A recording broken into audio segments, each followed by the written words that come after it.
Nearly a century later, British archaeologist Nicholas Reeves thinks he has solved the mystery. In a recently released paper, the University of Arizona Egyptologist claims that King Tut may not have been the tomb's original resident, and that the undisturbed resting place of the legendary Queen Nefertiti could be on the other side of the walls of the Boy King's burial chamber. Reeves spent months poring over the ultra-high-resolution images of King Tut's tomb taken in 2009 by Factamarte, a European specialist in art replication, as part of its construction of an exact replica of the pharaoh's tomb now open to tourists to protect the original from damage by visitors. After studying the detailed scans that revealed the texture of the tomb's walls beneath the layers of paint, Reeves spotted what he believed to be the outlines of two doorways that had been blocked and plastered over to hide them from view. "The more I looked, the more information I found that I seemed to be looking at something pretty real," he told the BBC.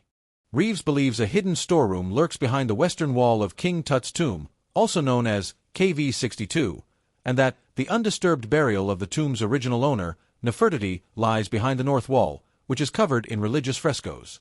Egyptology's traditional reading of KV62 as a small, private tomb subsequently enlarged to 4 chambers for Tutankhamun's exclusive use has been very much in error, Reeves writes in his paper. Rather, the indications are that what we now know as KV62 represents merely the outermost portion of an extended, corridor-style, tomb within a tomb.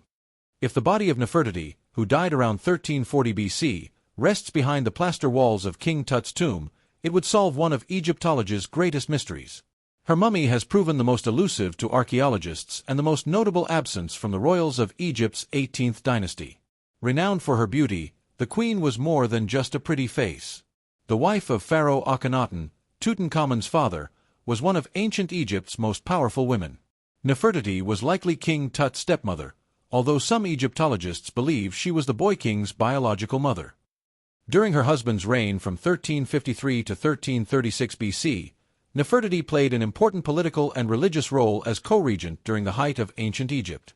The royal couple displaced Egypt's chief god Amon in place of the sun god Aten and built a new capital city to worship him at Amarna on the banks of the Nile River.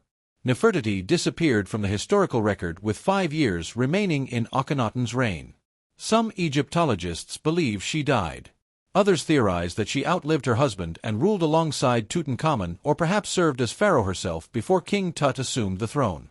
More than 3,000 years after her death, Nefertiti became a sensation again when German archaeologist Ludwig Borchardt discovered a painted limestone bust of her in Amarna in 1912.